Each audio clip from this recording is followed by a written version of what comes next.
Hello बच्चों, आज मैं पेश हूँ आपके सामने 12वीं कक्षा के इकोनॉमिक्स का जो आपका 2 अप्रैल 2022 को इकोनॉमिक्स का आपका पेपर हुआ है, उसका डी सेट है और पार्ट नंबर 2 जो आपका वस्तुनिष्ठ 40 अंक का आता है।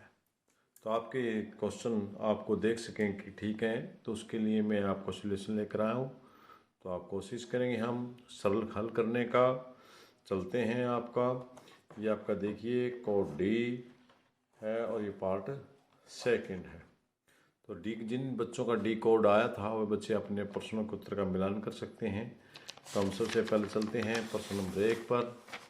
प्रश्न नंबर 1 यहाँ है आपका, निम्नलिखित में से कौन सा चर व्यष्टिगत अर्थशास्त्र का उदाहरण है। देखिए राष्ट्रीय आय ये नहीं हो सकता, क्योंकि जो व्यष्टिगत अर्थशास्त्र है उसमें क्या होता है कि राष्ट्रीय अर्थशास्त्र में व्यक्तिगत इकाई होती है, राष्ट्रीय समष्टिगत इकाई, इसलिए नहीं है। फर्म का उत्पादन ये है, क्योंकि एक फर्म का उत्पादन शामिल होता है। कीमत सत्र सामान्य कीमत सत्र की बातें यहाँ ये नहीं है और इनमें से कोई नहीं, इसलिए आपका जो है सही उत्तर है वो पहले प्रश्न का हुआ है फर्म का उत्पादन। इसके बाद हम चलते हैं प्रश्न नंबर 2, कार तथा पेट्रोल की मांग क्या होती है। क्योंकि कार और पेट्रोल के कार के लिए पेट्रोल चाहिए, पेट्रोल के लिए कार होनी चाहिए, तो ये एक दूसरे की पूरक मांग है, एक दूसरे स्थान पर प्रयोग नहीं, एक दूसरे की पूरक मांग है, इसलिए इसका पहला उत्तर रहेगा आपका पूरक मांग। स्थापन मांग गलत है, इकाई गलत है, शून्य गलत है।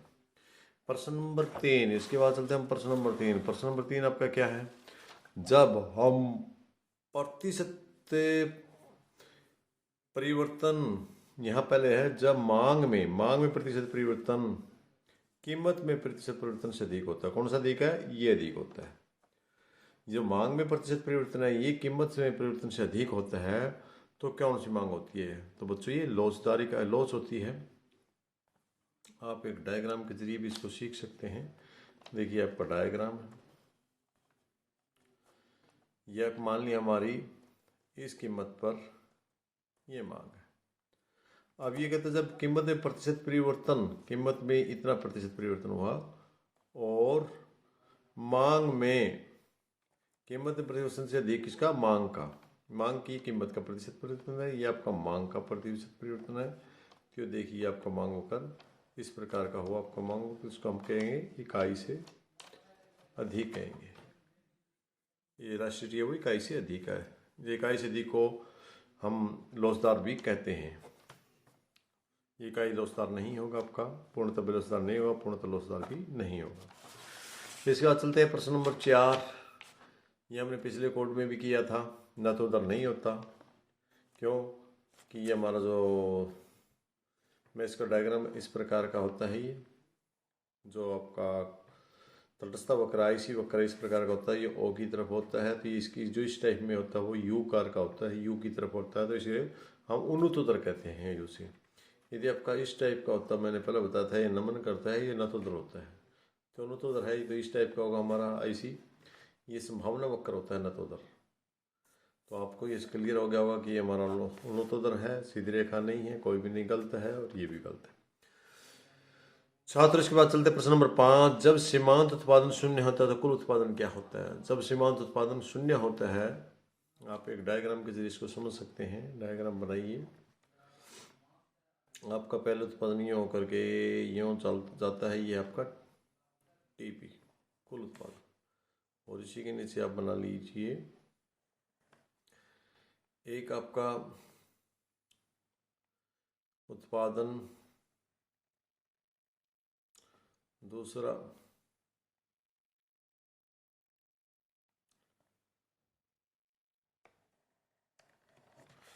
तो ये देखिए जहाँ से अधिकतम है वहाँ से शून्य से अंदर से गुजरेगा, तो ये आपका है एमपी और ये आपका एपी। तो यहाँ हम उत्पादन की बात कर रहे हैं, तो जहाँ ये शून्य है, ये शून्य है, जो एमपी हमारा ये कहता है सीमांत उत्पादन शून्य है, एमपी हमारा शून्य है, तो टीपी क्या है, टीपी हमारा अधिकतम होगा। ये हमारा गलत है, ये हमारा गलत है, ये हमारा गलत है। मेरे ख्याल में सभी बच्चों को समझ में आ गया होगा। चित्र को देख करके आप अच्छे से इसका अंदाज़ा लगा सकते हैं। इसके बाद आपका प्रश्न नंबर 6। प्रश्न नंबर 6 है, सही समीकरण चुनिए। टी आर बराबर टोटल रेवेन्यू बराबर ए आर बटे क्यू। बिल्कुल गलत है, क्योंकि ये ए आर का 2 सूत्र गलत है। ए आर बराबर एम आर बटे, ये भी बिल्कुल गलत है। ये एम आर निकालनी है तो टोटल डेल्टा टी आर बटे की, बिल्कुल ठीक है, ये सूत्र आपका सही है। और इसके साथ ही ये भी आपका ए आर भी गलत है, क्योंकि टी आर भाग में क्यों होता फिर ठीक होता। अब हम आते हैं प्रश्न नंबर 7 पे। तो प्रश्न नंबर 7 आपका क्या है, चलते हैं इसको हल कर लेते हैं। प्रश्न नंबर 7 है, पूर्ण प्रतियोगिता में फर्म संतुलन किस स्थिति में होता है। इसकी 2 कंडीशन है बच्चों। नंबर 1 एम सी बराबर एम आर, दूसरा एम सी एम आर को नीचे से ऊपर की ओर जाते हुए काटता हुआ है। तो यहाँ संतुलन के लिए दो ये स्थिति है जो एम सी, पहली स्थिति मैंने बताई एम सी बराबर एम आर, दूसरी एम सी एम आर को नीचे से ऊपर की ओर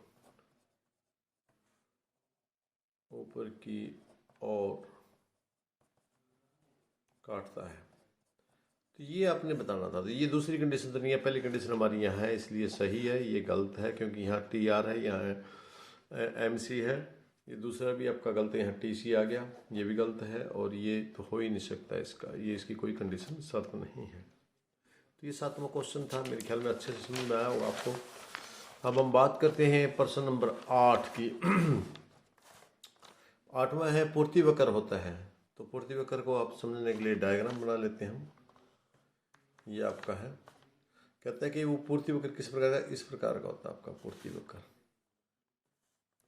आपने पता बच्चों इस प्रकार का होता है। तो ये वक्र क्या है, दाईं ओर से नीचे से बाईं ओर की ओर ऊपर की ओर जा रहा है। तो ये क्या कहता है, दाईं ओर से, पहला कहता है दाईं ओर से नीचे की ओर झुका हुआ। दाईं ओर से नीचे की ओर झुका हुआ नहीं है, गलत है।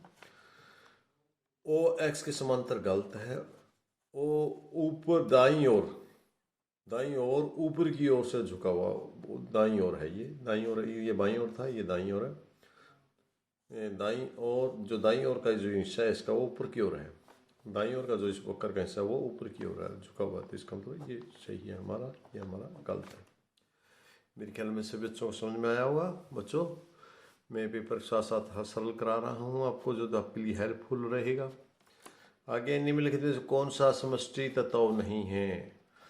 समग्र मार्ग समष्टि तत्व है, राष्ट्रीय समष्टि तत्व है, व्यापार चक्र भी, और इसको भोक्ता संतुलन नहीं है बच्चों, ये व्यष्टिगत का क्षेत्र है। इसलिए ये भी गलत, ये भी गलत और ये भी गलत। आपका डी उत्तर सही रहेगा। इसके बाद हम बात करते हैं प्रश्न नंबर 10 की। प्रश्न नंबर 10 है, निम्नलिखित में से कौन सी विधि राष्ट्रीय आय को मापने की नहीं है, या नहीं पर जोर दिया है। आय विधि है, आयात निर्यात विधि ये नहीं है, बिल्कुल व्यय विधि भी है और उत्पाद विधि भी है। ये हमारा उत्तर, ये विधि भी यहाँ नहीं पूछा है, ये विधि हमारे नहीं है, इसलिए हमारा उत्तर ये रहेगा। ये विधि तो है इसलिए गलत रहेगा, ये विधि है इसलिए गलत रहेगा, ये विधि है इसलिए गलत रहेगा। हम बात करते हैं प्रश्न नंबर 11 की। केन्स, प्रश्न नंबर 11 में क्या है, जो केन्स है उसने कौन सी विचारधारा के वकालत करते हैं। जो परंपरावादी हैं वो मुक्त अर्थव्यवस्था की बात करते हैं, सरकार नियंत्रण की कोई बात नहीं करता, उपरोक्त में कोई नहीं। और ये मुक्तवादी परंपरावादियों की है। मिश्रित अर्थव्यवस्था की कहें जो मिश्रित अर्थव्यवस्था की बात करते हैं। तो इसके बाद प्रश्न नंबर 11 है आपका प्रश्न नंबर 12 बच्चों। प्रश्न नंबर 12 आपका क्या है, प्रश्न नंबर 12 की हम बात कर लेते हैं। यदि प्रश्न नंबर 12 में यदि सीमांत उपभोग प्रवृत्ति, यदि सीमांत उपभोग प्रवृत्ति MPC 1 है तो गुणा क्या होगा। ये हमने पहले बता दिया, आपका अनंत होगा। 1 होता तो अनंत होता है, पहले भी क्वेश्चन आ चुका आपका, बहुत आसान है। इसके बाद यदि प्रगतिशील का उद्देश्य क्या होता है, तो प्रगतिशील कार का मुख्य उद्देश्य है त्याग का समान बंटवारा, यानी सबसे बराबर हिस्सा ले लेना। तो ये कर में वृद्धि यह नहीं है इसका उद्देश्य है। हानि पर प्रतिबंध ये भी नहीं है, और इनमें से कोई नहीं, ये भी नहीं है। इसके बाद व्यापार शेष क्या होता है। व्यापार शेष वस्तु के आयात और निर्यात, जो 14वां प्रश्न आपका वो व्यापार शेष पूछते क्या होता है। आयात और निर्यात का जो अंतर होता है उसको कहते हैं। सेवाओं की तो बात ही नहीं होती इसमें, व्यापार में सेवाओं की बात नहीं होती, पूंजी की भी कोई बात नहीं होती। और इनमें से ये हमारा पहला उत्तर सही रहेगा, क्योंकि यहाँ दृश्य वस्तुओं की बात है, व्यापार में दृश्य वस्तुओं का होता है। इसके बाद हम चलते हैं जो आगे 15वां क्वेश्चन है वो हमारा रिक्त स्थान भरो है। पेप्सी और कोका कोला, क्योंकि दोनों एक ही चीज़ हैं, चाहे पेप्सी से दोनों स्थापन वस्तुएं हैं आपकी, दोनों आपकी पूरक नहीं है बल्कि स्थापन वस्तु। इसका ये ऑप्शन सही रहेगा, उत्तर ठीक है इसका। हम चलते हैं प्रश्न नंबर 16 पर। बच्चा 16 विक्रय प्रश्न नंबर 16, कीमत में परिवर्तन होने पर यदि किसी वस्तु की मांग में परिवर्तन ना हो, किसमें कीमत में तो परिवर्तन होता है परंतु मांग ये है आपका, डायग्राम से समझ लेते हैं। ये इसमें कीमत में परिवर्तन होता है लेकिन वस्तु की मांग में परिवर्तन ना हो, कोई परिवर्तन नहीं होता, मांग आगे नहीं बढ़ती लेकिन कीमत ऊपर से जा रही है। तो इसका मतलब क्या है, ये कौन सी है, खड़ी रेखा है, बेलोसदार आपकी, इसका मतलब पूर्णतया बेलोसदार है। इसका केवल दीर्घ में लागू होते हैं, इसमें पैमाने के प्रतिफल हैं वे दीर्घकाल में लागू होते हैं और साधन के प्रतिफल वे अल्पकाल में लागू होते हैं। तो आगे जो प्रश्न नंबर 18 है वो है आपका विक्रय लागतें खालिस्तान प्रतियोगिता में अधिक महत्वपूर्ण होती है, एकाधिकारी में होती है वे, क्योंकि पूर्ण प्रतियोगिता में जरूरत ही नहीं होती किसी को विक्रय लागतें करने की, ऐड की, सेलिंग प्राइस, सिर्फ वो आपकी मोनोपोली कंपटीशन मोनोपोली में ही होती है आपकी एकाधिकारी प्रतियोगिता में। इसके बाद आपका है एकाधिकारी में होती है एकाधिकारी प्रतियोगिता। समष्टि अर्थशास्त्र अर्थव्यवस्था से संबंधित है। समष्टि समझ आप पहली ही बात है कि व्यष्टि है वो व्यक्तिगत से होता है और समष्टि संपूर्ण से होता है, तो आपको उत्तर दूसरा रहेगा संपूर्ण। इसकी आपका प्रश्न नंबर 19 और इसके बाद हम चलते प्रश्न नंबर 20 पर। प्रश्न नंबर 20 क्या है आपका, जब बाजार कीमत पर सकल घरेलू उत्पाद जीडीपी बराबर है सकल घरेलू उत्पाद प्लस में, ये क्योंकि ये भी बाजार कीमत, ये सकल घरेलू उत्पाद, और यदि हम इसमें सकल घरेलू उत्पाद में गिरावट भी जोड़ दें तो वो हमारा सकल घरेलू उत्पाद बाजार कीमत पर हो जाएगा। तो इसमें हम क्या जोड़ेंगे, गिरावट जोड़ देंगे। इसके बाद पूछो अगला प्रश्न नंबर 21 है, मूल्य का माप मुद्रा का खालिस्तान कार्य है। पहला ही काम है क्योंकि मापते हैं किसमें, मुद्रा में मापते हैं, तो इसका प्राथमिक कार्य है। भारत में 1 रुपये का नोट कौन जारी करता है, ये पहले भी हमने बताया था कि 2 रुपये का और 2 रुपये से ऊपर के जो नोट हैं वे सारे के सारे रिजर्व बैंक छापता है, लेकिन 1 रुपये का नोट और सिक्के केंद्र सरकार छापती है। तो इसका उत्तर केंद्र सरकार रहेगा आपका। प्रश्न नंबर 23, जब एएस अधिक है एडी से, यानी कुल मांग से अधिक है, तो अर्थव्यवस्था में वस्तु और सेवाओं की पूर्ति उनकी मांग से क्या होगी, पूर्ति जो दिखाई दिया इसने कि भी ये पूर्ति ज़्यादा है तो उनकी पूर्ति ज़्यादा होगी, अधिक होगी, सीधी सी बात है। इसके बाद प्रश्न नंबर 24, प्रश्न नंबर 24 के आपका, यदि MPC 0.8 है तो गुणक क्या होगा। ये एक न्यूमेरिकल क्वेश्चन है बच्चों, आप निकाल सकते हैं बिल्कुल आसानी से। इसको मैं सरल कर देता हूँ। आपका सूत्र होता है 1/1 घटा MPC, ये होता है आपका। तो हम 1 घटा 0.8 पॉइंट लेंगे तो ये हमारा हो जाएगा 1/0.2। इसको यदि हम सरल करेंगे तो ऊपर 10 हो जाएगा, नीचे 2 हो जाएगा, हम काटेंगे 5 दूनी 10, तो इसका 5 उत्तर आ जाएगा। तो ये आपके पास 5 है, बिल्कुल राइट आंसर। मेरे ख्याल में सभी को अच्छे से आता है। अब हम बात करते हैं प्रश्न नंबर 25 की। कर एक काराघात करापात एक ही व्यक्ति पर पड़े तो उसे वो क्या कहते हैं, उसे बच्चों प्रत्यक्ष कर कहते हैं। जिस पर कराघात किसी अन्य पर हो और करापात किसी अन्य पर हो तो उसको हम प्रत्यक्ष कर कहते हैं, लेकिन यदि दोनों बातें एक ही व्यक्ति पर तो उसे प्रत्यक्ष कर कहते हैं, जैसे आपका आयकर। इसके अब हम बात करते हैं प्रश्न नंबर 26, जब निर्यात मूल्य आयात मूल्य से कम होते हैं, जब निर्यात मूल्य आयात मूल्य से कम होता है तो क्या होगा, निर्यात मूल्य हमें कम है, आयात ज़्यादा है, तो हमारा प्रतिकूल होगा। जब आयात ज़्यादा होते हैं तो अनुकूल होता है, जब निर्यात ज़्यादा होते हैं निर्यात ज़्यादा होते हैं तो अनुकूल होता है, जब आयात ज़्यादा होते हैं तो प्रतिकूल होता है। यही इसने कहा कि निर्यात मूल्य से आयात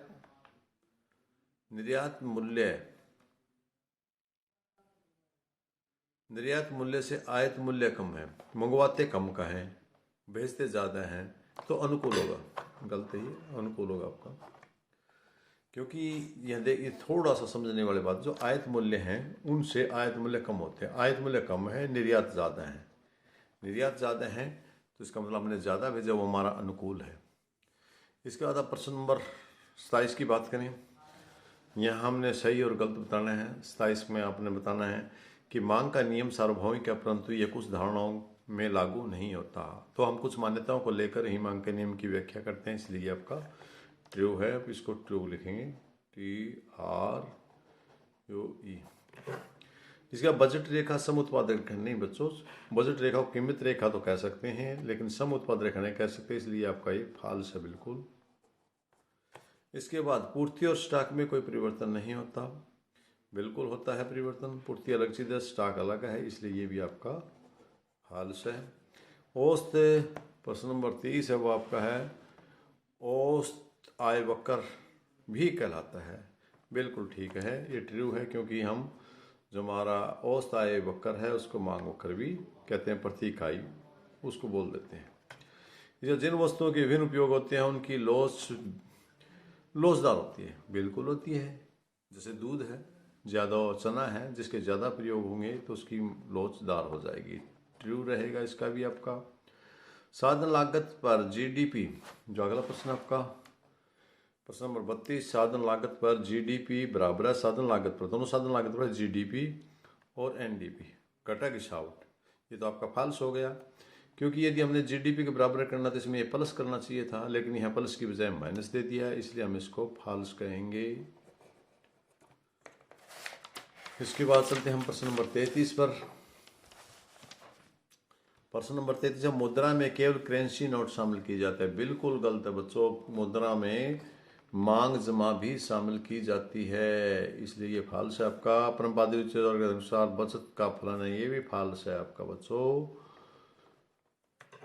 आगे आपका केन्स का गुणक, प्रश्न नंबर 35, केन्स का गुणक को हम निवेश गुणक, बिल्कुल ठीक बात है। हम जो गुणक है वो केन्स के गुणक को ही निवेश गुणक का नाम देते हैं, जानते हैं उसके नाम से। करे का अनिवार्य भुगतान नहीं है, बिल्कुल गलत है, क्योंकि करे तो हर किसी को देना पड़ता है, कंपलसरी है, इसलिए आपका ये फाल्स रहेगा। इसके बाद व्यापार शेष तथा भुगतान शेष में अंतर पाया जाता है, बिल्कुल सही बात है, क्योंकि व्यापार शेष एक दृश्य सामग्रियों का आयात निर्यात होता है, जबकि भुगतान शेष में दृश्य के साथ अदृश्य और पूंजीगत निर्माण भी इसमें शामिल होता है, पूंजी का एक देश का दूसरे देश में। यानी कहने का मतलब ये कि व्यापार शेष भुगतान शेष की धारणा का एक अंश है, यानी भुगतान शेष है वो विस्तृत धारणा है, जबकि व्यापार शेष संक्षिप्त धारणा है, तो इसलिए अंतर पाया गया, इसलिए ये ट्रू है, ठीक है। इसके बाद आप खुली अर्थव्यवस्था में AD जो कुल मांग होती है वो सी उपभोग जमा में इन्वेस्टमेंट गवर्नमेंट जो भी उसके टैक्स हैं प्लस में आयत निर्यात का अंतर, बिल्कुल ट्रू है, खुली अर्थव्यवस्था में है। यदि आपकी बंद अर्थव्यवस्था होती है तो हम इसको शामिल नहीं करते, खुली अर्थव्यवस्था में आयत और निर्यात का शुद्ध अंतर उसको शामिल किया जाता है, या जो इसके बाद है प्रश्न नंबर 39। प्रश्न नंबर 39 है बजट सरकार के वित्तीय वर्ष की वास्तविक प्राप्तियों और खर्चों का कथन है, बिल्कुल गलत है। अनुमानित प्राप्तियों और खर्चों का कथन होता है। अनुमानित किसका होता है? अनुमानित। यहाँ इसने वास्तविक शब्द लिख के इसको गलत कर दिया, इसलिए आपका फाल्स है। प्रश्न नंबर 40, पूंजीगत लाभ को राष्ट्रीय आय में शामिल नहीं किया जाता, बिल्कुल सही बात है। हस्तांतरण आय और पूंजीगत लाभ को राष्ट्रीय आय में कभी हम शामिल नहीं करते। तो प्यारे बच्चों, ये थे आज के आपके 40 क्वेश्चन। मुझे उम्मीद है, आशा है आपके 40 में से 40 अंक आएंगे और आपने अच्छे से पेपर करके आए होंगे। तो इसी के साथ आप बच्चों का बहुत बहुत धन्यवाद, शुक्रिया। मिलते हैं फिर